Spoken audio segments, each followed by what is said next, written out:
Proceed with caution. Time seems to have stood still after Jesse walked through the door. MT, shocked they couldn't go through the door. The Flex, waiting for their moment. With Grace and Simon being disturbed, he took the door.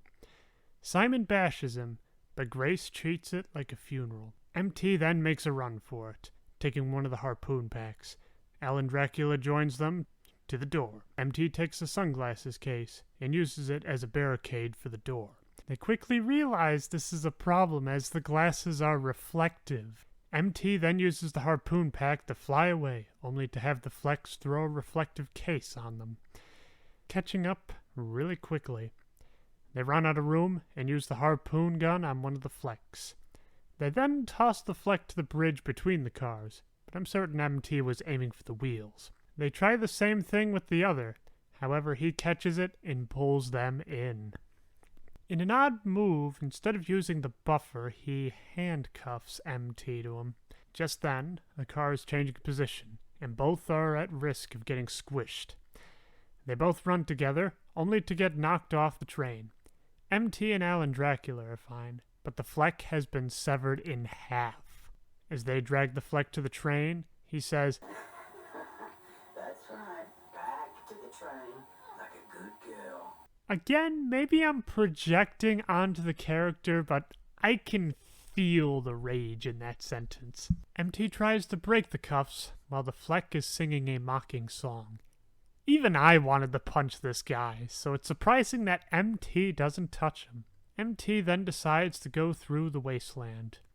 While on Alan Dracula's back, the Fleck starts talking to MT, saying how they both will die, and your fate was sealed since the very beginning. He states this is because they broke Mirror Law. Now, the last episode reminded me of The Fountainhead. This one reminds me of We the Living, where MT would rather choose death in the pursuit of life. Also, the Fleck reminds me a lot of Kira's cousin. He seems like the kind of guy who would turn in his family over KGB for only having 95% loyalty to the communist cause.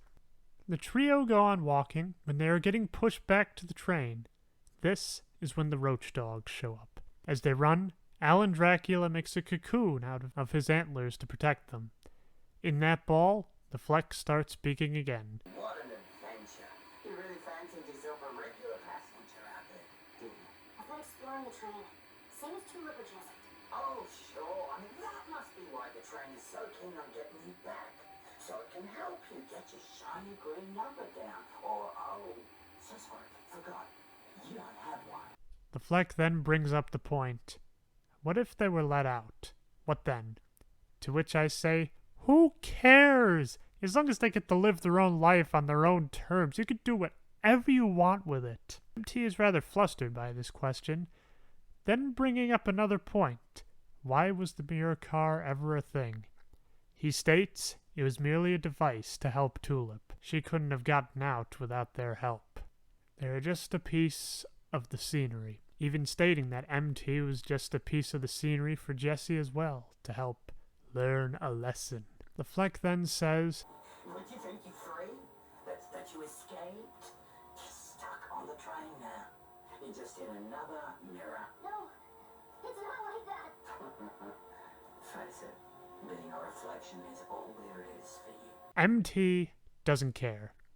They will do everything in their power to get off. Then, an idea. Using the pods that drop off new passengers, that will give them a number. MT, with new resolve, heads for the train. The protection of the ball doesn't last long as the roach dog eats Alan Dracula? I don't know what happened here, but that's honestly what it looks like to me. MT then uses the pullback of the train to send them back on board. The Fleck, though, is still loyal to his mission and wants them to die.